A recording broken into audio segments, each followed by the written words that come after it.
Sa ngalan ng Ama at ng Anak at ng Espiritu Santo, Amen. sumainyo ang Panginoon. Isang mapayapang pagbati sa inyo ng maligayang Pasko. Sa akin lang talaga. O sa mga katabi, lalo na yung may mga pabaon dyan, sabihin mo, Merry Christmas! Imbitado ka. Sa walang dala, sabihin ninyo, Merry Christmas! Imbitado ako. Lahat imbitado ako. Sa diwa ng Pasko, ang ating pinakahihintay ay sadyang dumating na. At nabati natin kagabi yung pagsilang.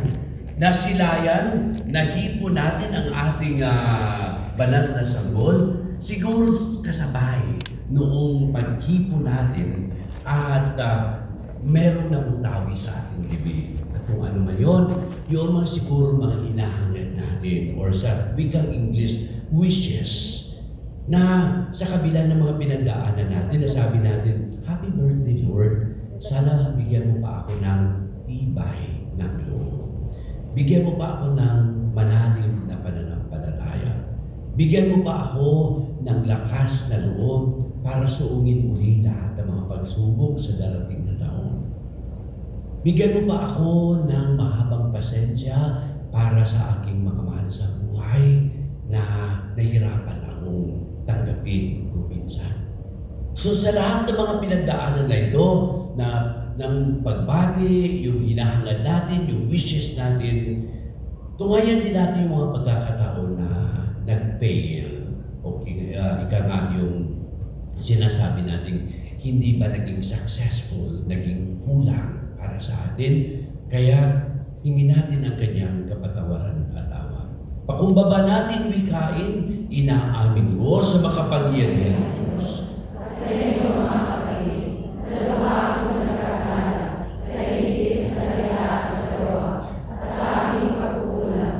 Kaya sinasama ko sa mga nagre-reya, sa lahat ng mga anghel at mga banal, at sa inyo mga kapatid, na ako'y nadalangin sa Panginoon ating Diyos. Kaawaan tayo na makapangyarihang Diyos, patawarin tayo sa ating mga kasalanan at patnubayan tayo sa buhay na walang hanggan. Amen.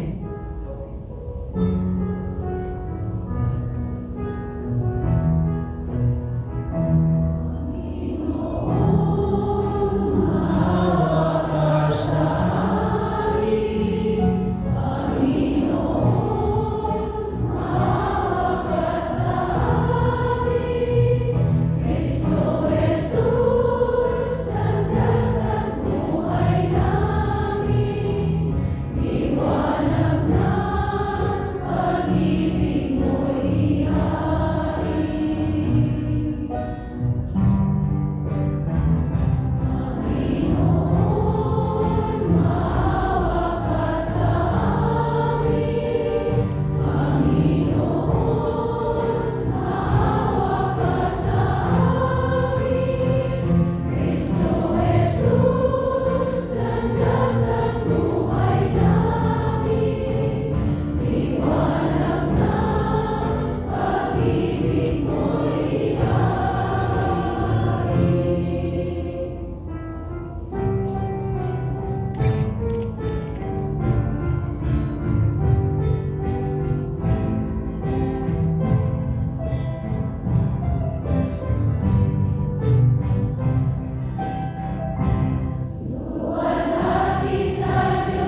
Manalangin tayo.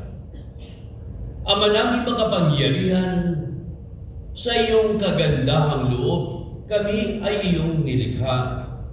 At sa iyong pagtatangkilik kami ay iyong pinalakila.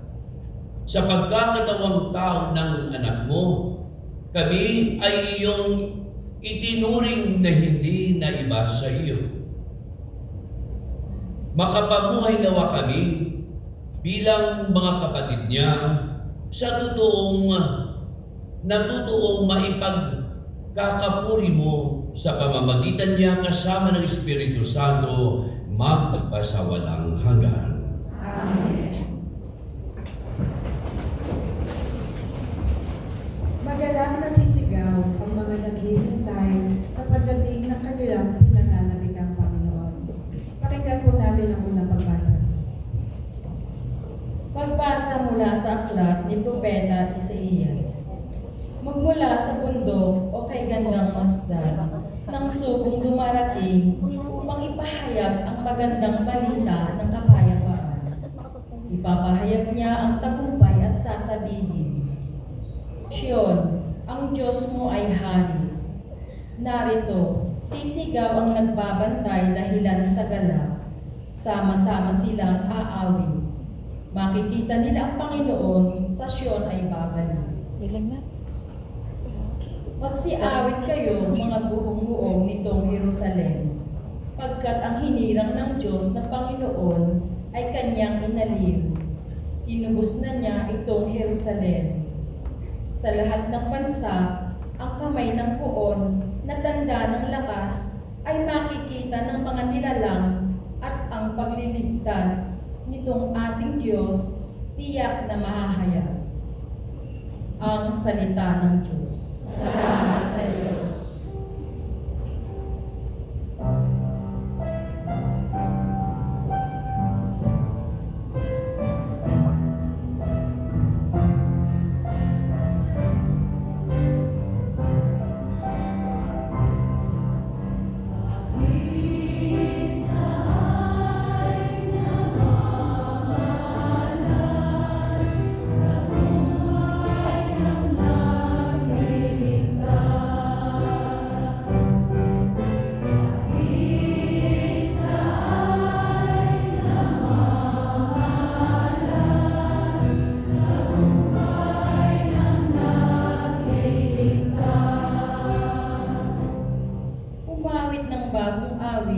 At sa poon ay ialay, pagkat yaong ginawa niya ay kahanga-hangang tunay.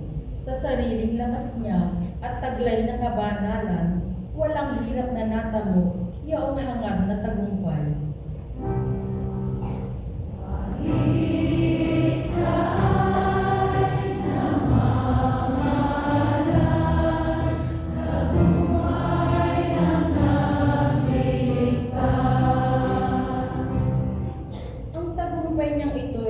Siya na rin ang naghayag. Sa harap ng mga bansay, nahayag ang pagliligtas.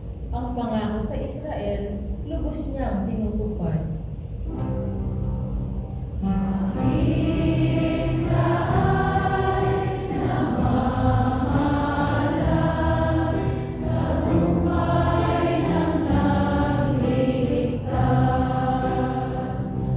Dapat siya sa kanila at ang pag-ibig ay wagas. Ang tagumpay ng ating Diyos, kahit saan ay namanas. Magkaingay na may galak, yaong lahat sa daigdig. Ang poon ay buong galak, na purihin sa pag-awit.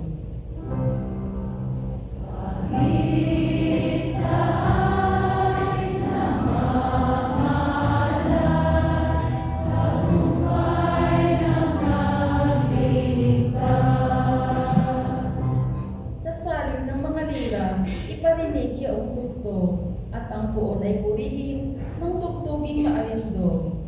Tugtugin din ang trumpeta, nakasalib ang tanghuli, magkaingay sa harapan ng poon na ating hari.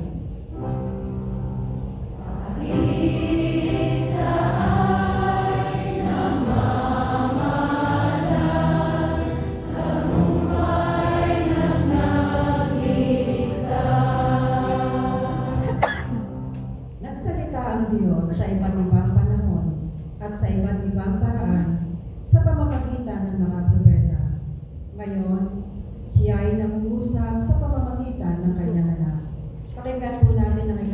mabasa. Pagbasa mula sa sulat sa mga Hebreo. Noong una nagsalita ang Diyos sa ating mga ninuno sa iba't ibang panahon at sa iba't ibang paraan sa pamamagitan ng mga propeta.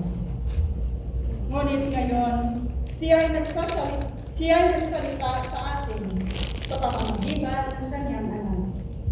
Sa pamamagitan ng anak, ay nilikha ng Diyos ang sansinukob at siya ang itinalaga niyang magmay-ari sa lahat ng bagay. Ang anak ang maningning na sinag ng Diyos, sapagkat kung ano ang Diyos, ay gayon din ang anak.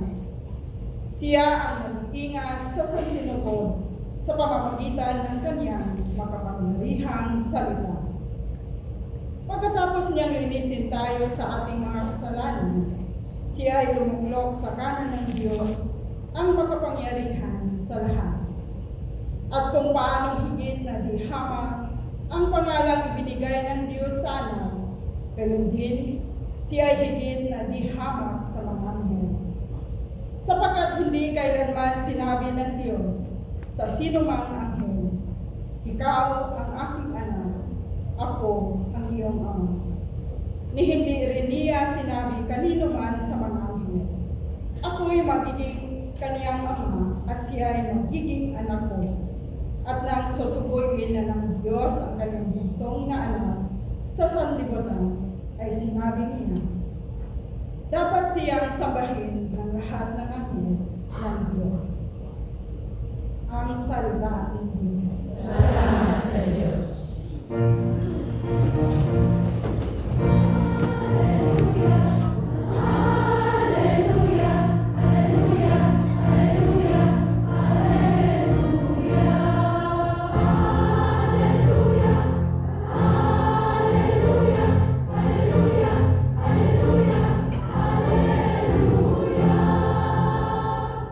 Banal na araw sumikat, halina't sumambang lahat sa nanaog na liwanag.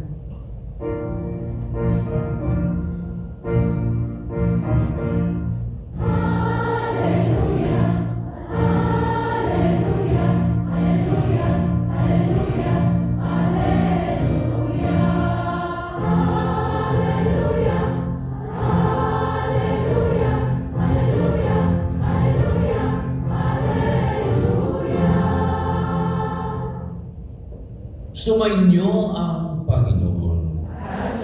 Ang mabuting balita ng Panginoon ayon kay San Juan. Papuri sa iyo, Panginoon.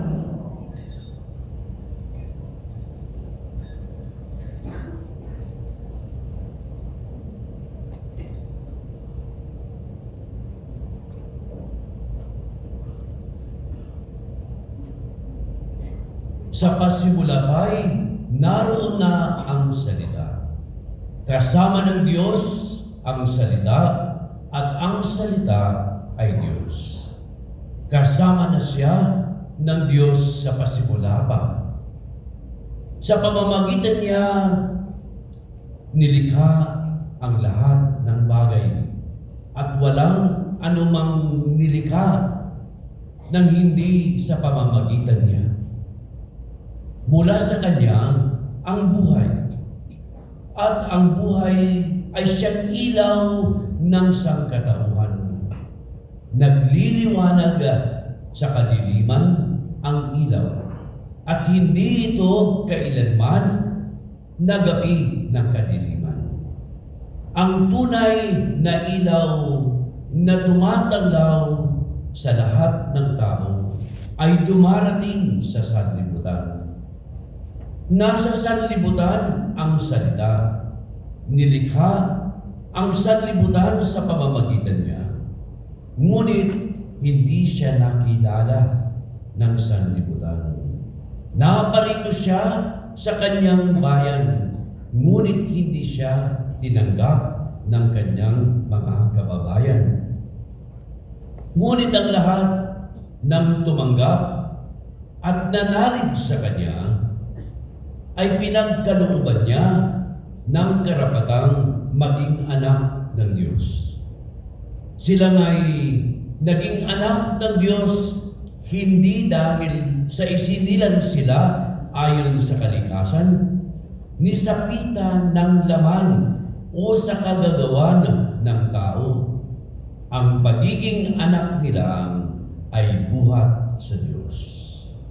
Naging tao ang salita at siya'y nanirahan sa piling natin. Nakita namin ang kanyang kapangyarihan at kadakilaan, puspos ng pag-ibig at katapatan. Tinanggap niya mula sa Ama ang kapangyarihan at kadakilaan ito bilang bugtong na anak. Ang mabuting balita ng Panginoon. Pinupuri ka namin, Panginoon Kristo.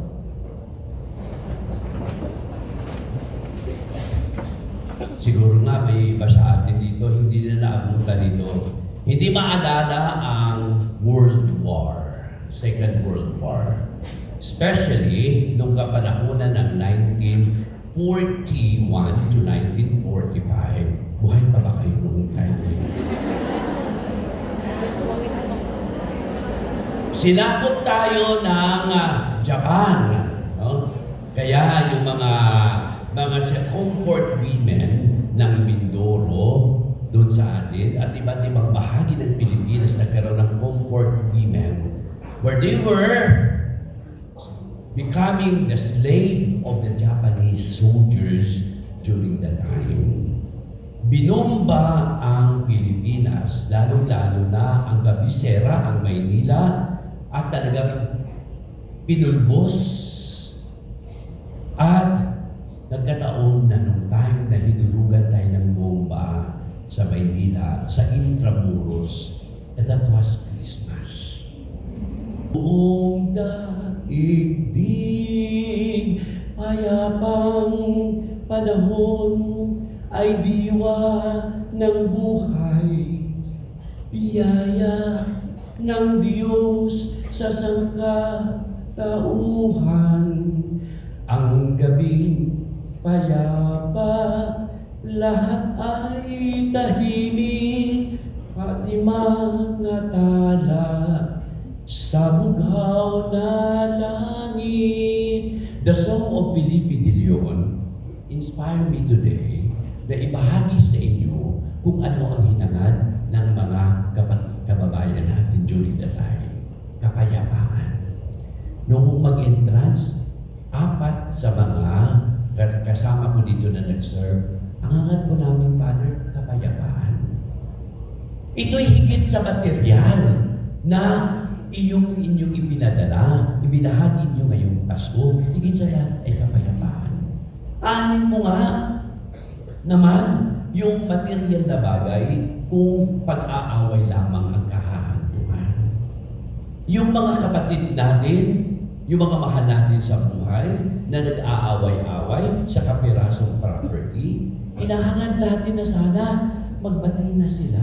Pasko naman, yung bigyan natin ng daan, yung kapayapaan, na iiwaksi muna yung galit, yung sama ng loob, yung hinagpis, at i-celebrate natin sapagat yung buhay na hirap natin sa Panginoon ay kanyang kaloob. So yun ang pinakadominahan na aspeto na hinahangad natin, yung kapayapaan. Iba yung sinasabi natin, not only peace of mind, but peace of heart. Nag-celebrate ka, ang sarap ng pagkain, pero walang lasa. Bakit nawalan lasa? Yung nawalan ng lasa ang pagkain, hindi mo maramdaman eh. Iba ang nasa loob ng puso natin. Iba ang hinahanap niya. There is so much trouble na hindi alam ng mga kaibigan mo. Dinadaanan natin sa tawa. Diba? Smile lang tayo. Sige lang, sige, laban lang. But deep within, naghahangad yung puso mo. Sana magkaroon ng kapanatagan. Sana yung tumigil na sa mabilis na pagtibok ang puso dahil sa dala ng takot, ng pangamba. Paano kung wala na akong may padala sa kanila? Paano kung magkasakit yung mga mahal ko sa buhay? Paano kung ako na mismo yung magkasakit? Maramdaman din ba nila yung pinagdaanan ko dito? dito. Yun yung mga laman ng puso natin. Pero sa gitna noon, ng nilalaman ng diwa at ng puso natin, ano ang sinasabi ng Panginoon? I assure you, nandito yung aking anak, nandito ang Panginoon, sasabayan tayo, tutulungan niya tayo, nandoon yung kanyang pangako. That's why, sinasabi, ano ba yung wish mo? Ano ba yung nilalangan mo? Habang binati mo ng happy birthday ang Panginoon, ano bang laman ng puso natin? Yung bang sinasabi natin, is it really material? Baka yung iba sa atin hindi. Lord, itong Pasko na ito, may bago. Binabati kita ng maligayang Pasko sapagkat meron ho nangyari bago. Napatawad ko na yung kapatid ko ang tagal ko na may galing sa kanya. Ang nung tagal naman may tampo ako sapagkat nilungko ako ng pinsan ko sa negosyo, napatawad ko na siya. So may kabuluhan, may kahulugan yung sinasabi mong, meron